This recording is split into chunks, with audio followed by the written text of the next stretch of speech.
and gentlemen, let's go. Where Brooklyn at? Where Brooklyn at? Where Brooklyn at? Well, actually, I live in Delaware now, so does that make me a Delawarean? Singing girl. You know, Beyonce is my friend in my head. Jay my people sometimes, too. Yeah. I mean, like, be true, man. You know, when I was a kid, I had an imaginary enemy. Like, does that make me crazy?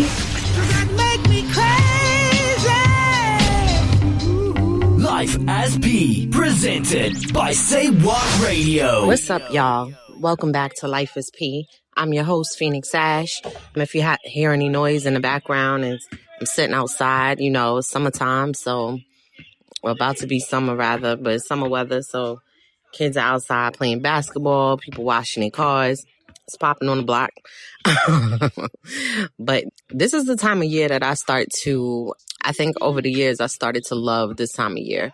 For a while, it used to be like, oh my God, I can't stand summer. I can't stand all the heat.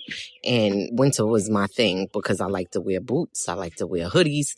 I'm always on some chill stuff. So summer wasn't really my thing. I didn't feel like I looked good in a dress, but times have changed, you know, like to swag that wagon every now and again in a sundress.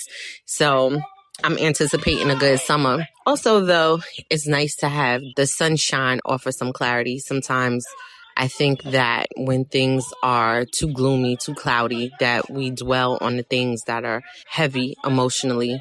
And although those things need some dwelling, I think that with the sun comes some clarity and some clearer vision, and we can see light at the end of the tunnel. So the light is definitely metaphoric for me, as well as therapeutic. And I'm learning to tap into that and take advantage of that and be more in tune with how I respond to the seasons and my environment and so forth. Which brings me to my topic, because, you know, if this is the first time you're joining me, thank you so much. Thanks for checking in. But I typically go through my themes for the week and what has been the thing that has stood out for me in terms of the pattern in the journey that I'm on. I had left corporate America at one point to focus fully on my writing, to pursue my passion, to become who I felt I was destined to become.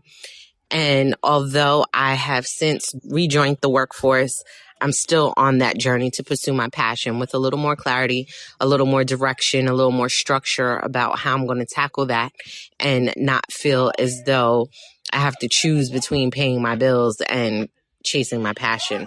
So one of the things that I feel has stood out for me over this past week is I've been asking for permission way too much, particularly in the realm of taking a moment to get my head clear. I've been heavily reactive in almost every situation, honestly, over the past couple of weeks. I have sprung into action, sprung into some type of emotional response, sprung into my anger, sprung into my hurt, sprung into my tears.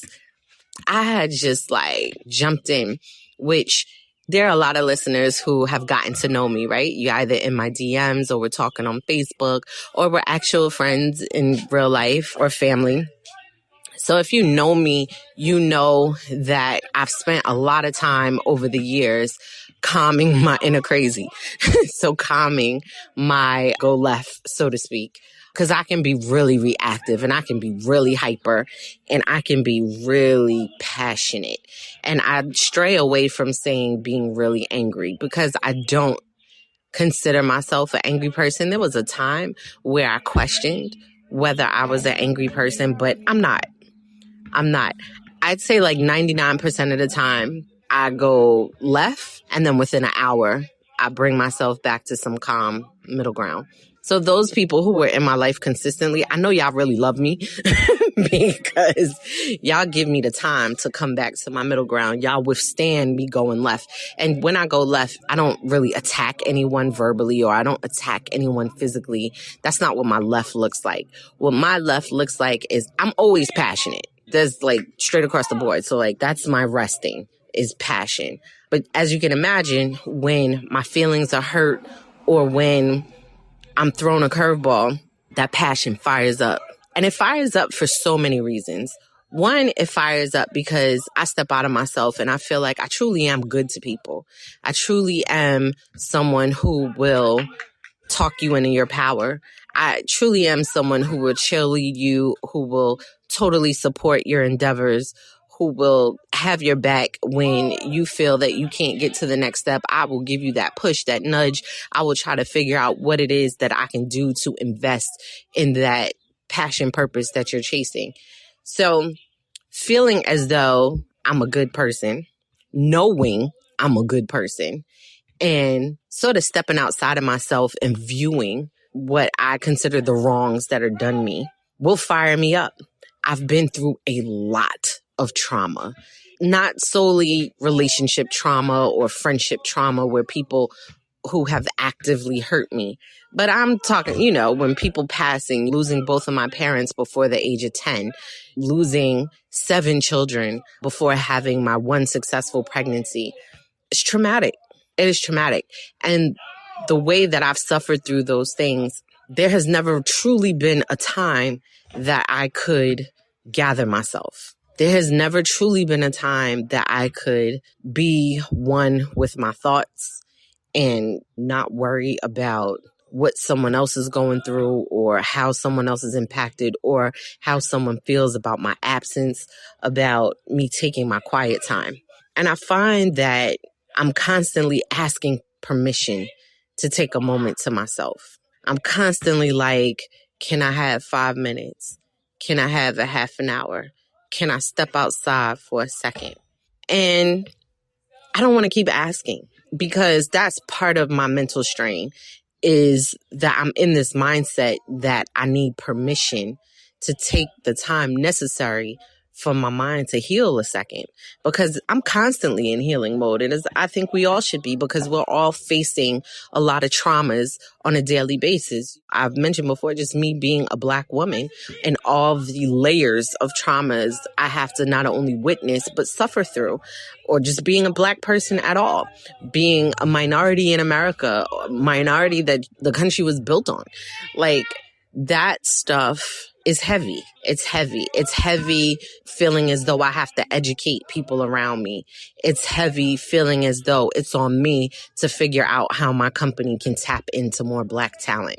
It's on me to figure out how to speak in a way so that people don't mistake me for angry or mistake me for being standoffish. For years, I won't even say people, there's a person in my life who, whenever they would get angry with me, they would spew at me all the things that other people have said about me. That is toxic. And saying it out loud is like, duh, yeah, it is toxic.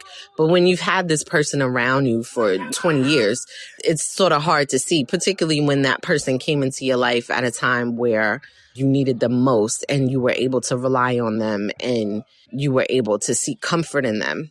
And it may have taken a few years to realize that this was a pattern, that whenever this person was upset with me, they would, in order to elevate themselves in my eyes, would tell me all the things that people have said to them and how hard it was for them to listen to other people say these things and not communicate them to me, or sort of be the buffer between them and me, so that my feelings could be protected.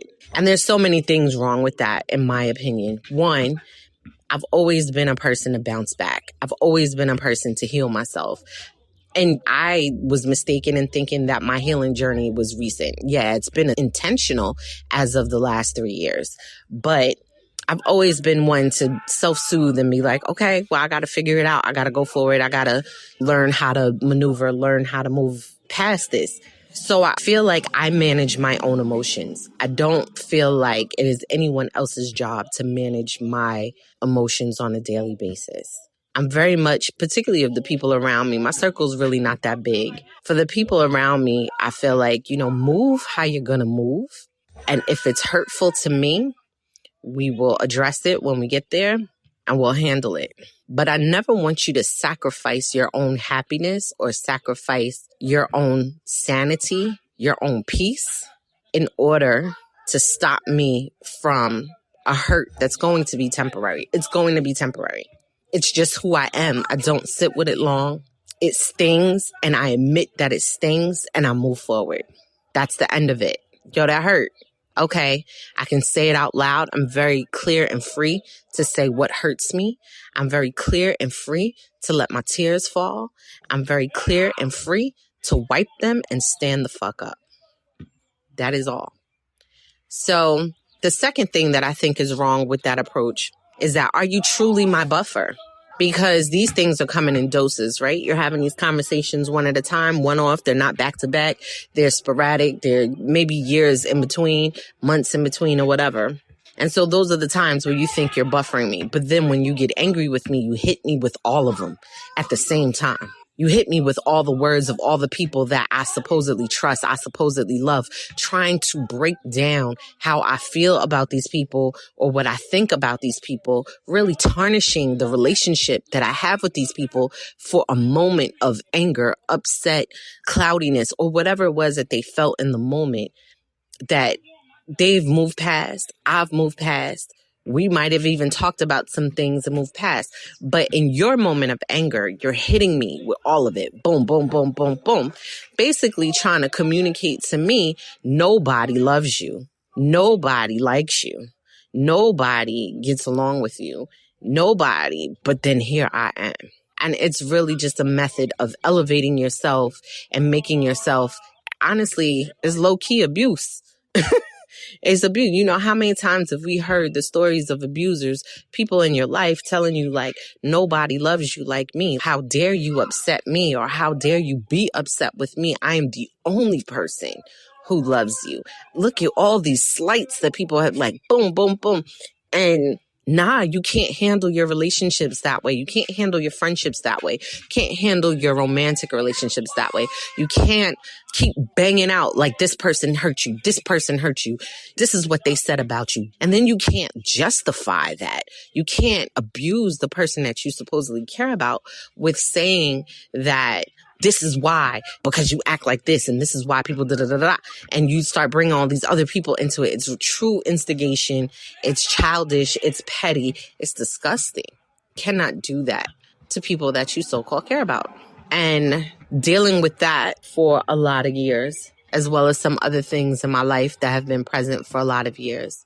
All of that together has gotten me to a place where I constantly ask for permission to have the time to think clearly. I ask for permission to have the time to write. I ask for permission to stay at work late to finish up some things. I ask for permission to step outside and get some air by myself. I even ask for permission to get time to do this podcast. It's way too much asking for permission. It's asking for permission to feel, asking for permission to think, asking for permission to move a certain way that will actually benefit me as well as my child and the other people around me. I can't keep asking for permission. I can't keep asking someone to acknowledge my pain. I can't keep asking for someone to acknowledge my input. I can't keep asking for someone to grant me the love, honor, respect, time, soothing, support, encouragement, back rub, all of that. I can't keep asking for it. I have to start taking it. And I mean this on so many levels, but I have to start taking it. I have to take my time. I have to say, you know what? I need a minute. I'm going to step outside. Not do you mind if. I need to say, you know what? I have some things that I need to finish up at work. I'm going to be a few minutes late. I need to be able to say, you know, I have an obligation. I decided to do this podcast on a weekly basis and I have an obligation. So give me a sec. Let me go take care of this obligation. And I would never do it in a way that would cause someone else to lose out on their own obligations. I would never do it in a way that stomps on someone else's time or stomps on someone else's ability to think or get their stuff clear. Like, that is not my thing. I respect it, and I feel like everyone has the right to pursue clarity, pursue happiness, pursue joy. I definitely believe that that is your innate right. But for me, and my vessel, I need to stop asking for permission. Even when it comes to love, I find when I look over my life that it's this timid love that's, can I love you? You know I could love you. And it's all in my mind because I'm not asking anybody physically, can I love you? Like, I'm not doing that. I'm not speaking to someone and saying, you know, I could love you. I'm thinking it though. I'm thinking it. And that's naturally me, right? Because I want to nurture you. I want to see you elevated to the next level. And God forbid you do some good things for me. I definitely want to see you pushed forward. I definitely want to see you win. But what I'm realizing is that I don't need permission to love who I love. I don't need permission to care for who I care for. I can just do. And there's going to be people in my life that I love and pour into who are closed lids. They're not going to be able to receive it. They're not going to be able to even understand why it's so deep. They're not going to be able to fathom that what I'm giving is true, is real, and is contributing to their growth. They're not going to be able to see it because it's not going to be for everyone. But I can just do. And I think with me asking for permission, that it almost seems as though I'm so busy asking for permission that it almost seems as though I'm not giving permission, if that makes any sense. Like, my daughter is probably the only person that I let all the way love on me. Like, all the way. I have friends who I absolutely love and we're all huggy, kissy face and all of that. But I sometimes disappear for a while. And it's not because I'm getting my mind clear. It's really because I'm going through or I'm just exhausted. But I sometimes disappear for a while and I feel guilty because I'm like, oh my God, I didn't check on them. But I sometimes think my behavior lets them know that it's shaky if it's okay to reach out to me. I think that I'm not as open as I could be to say, I'm going to let you know what's going on with me if you ask. I think there's parts of me that are standoffish in terms of receiving love and receiving a pouring. I feel obligated to tit for tat for love. If you show me love, if you do a good thing for me, like, what can I do to say thank you? I feel obligated to figure out what action I can take to say thank you. And I have people in my life who are so wonderful, so awesome, who are like, girl, the fact that you even thinking about that is a thank you. You do enough. Like, you do things unprovoked and unprompted. Like, it doesn't have to be tit for tat in the moment. Like, stop. And I don't know. I don't know what that is, but it's like I almost need to give myself permission to receive love. I need to give myself permission to receive that goodness. And I need to be able to do it without constantly evaluating it. What is it? What does it mean? What does it say? Is this an indicator of this and that? And I think that's the writer in me, right? It's very difficult for me to pick up on a pattern of something and not assess it and not figure out this is an indicator of what and how does this repeat itself in human behavior. It's very difficult to separate that. Sometimes I'm like, I think I'm a mad woman. But I know permission is something that I've been asking for a lot. Permission to reach, permission to connect, permission to love and be loved. From my friends, from coworkers. I have coworkers who like straight up tell me they love me. And I love them too. And I had one today who was so pissed at me, but she loved me so much. She just took her stuff out on somebody else because she's just like, I know, like, she is on an emotional roller coaster and I just love her too much to give her more on her head. But god dang, I need to get some stuff. So I'm going to go love on her tomorrow.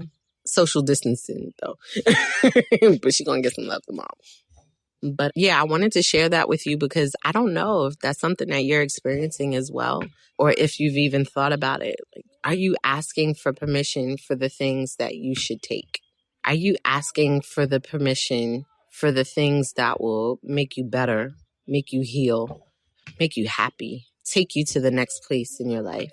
Are you asking for permission to pursue your passion? Are you waiting for, a lot of times people wait for like, oh, I think I'm going to lose my job. So when I lose my job, right, this is what I'm going to do. That's in a sense asking for permission. You want the circumstance to force you to pursue the things that you know would make you happy. Even in marriage, there are people like, I was one of them, when this happens, then I'm going to do da-da-da. Or if this happens, then I'm going to do da-da-da-da. It was like that when I was trying to have a child. When I have a child, I'm going to take that time that I'm pregnant and I'm going to work on books and stuff. And it just was like, yo, why am I hinging it on that experience? Why? I was pregnant when I went to school for my master's. And I went to school knowing I was pregnant. Unfortunately, I couldn't stay at the school because I was only there for a couple of days before my mucus plug came out, and I had to have an emergency surgery and eventually lost my child.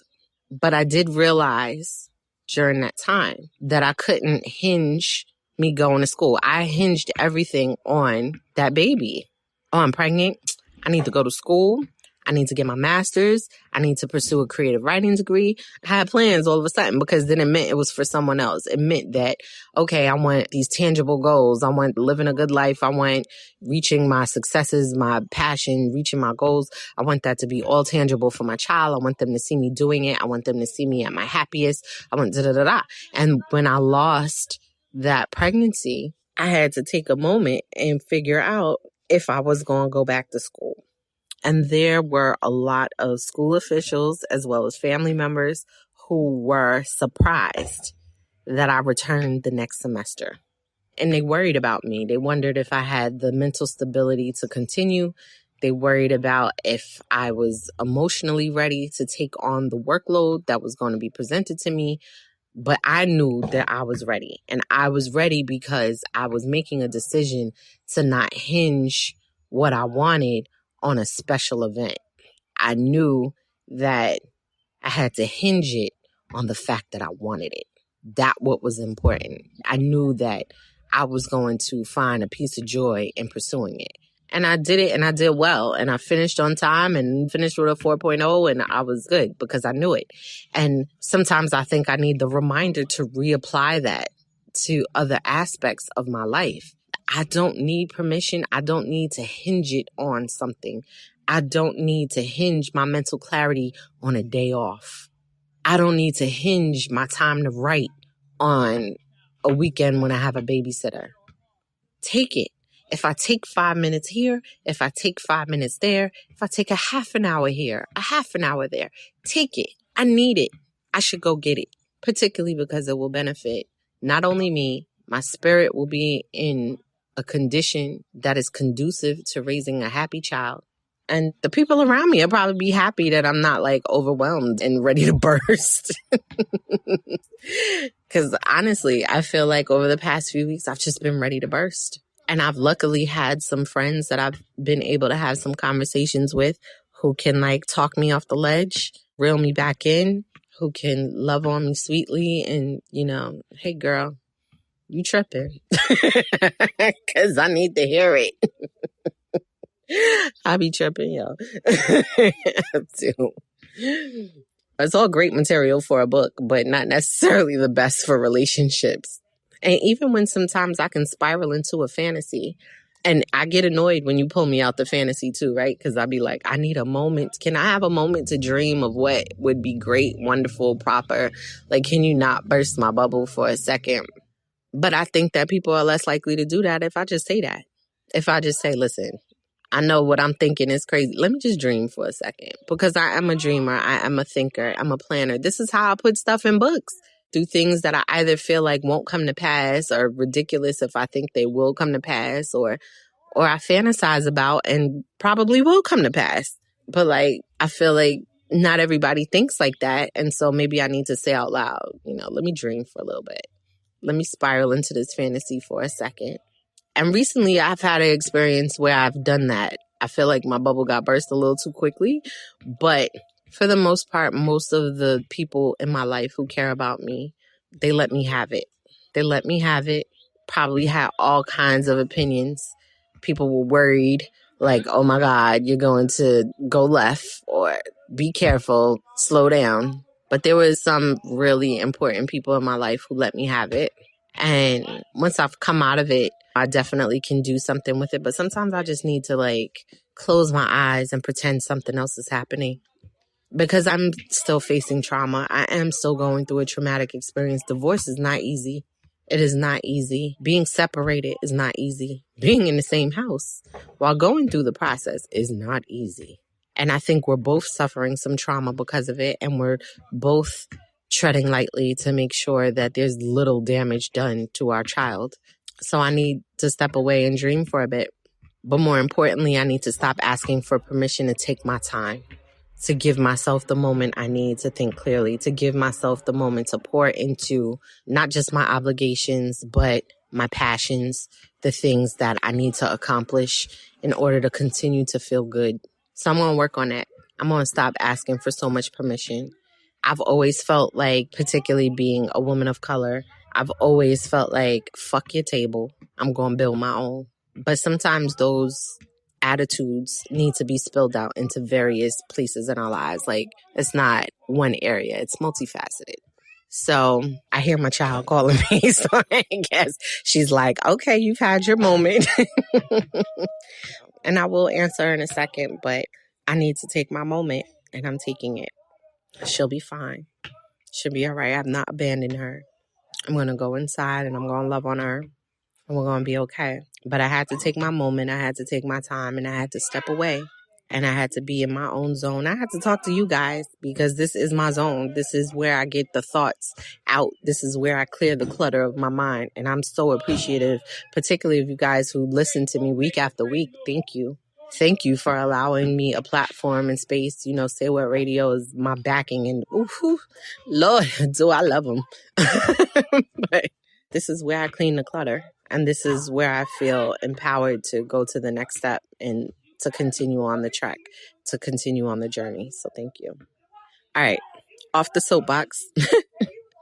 If you're interested in any of my fictional works, things that I have accomplished and finally finished, my most recent book, Delectable, A Sweet Romance, is a Black romance novel I think is wonderfully delicious. It's available on Amazon Books. It's available on Kindle as well as Kindle Unlimited.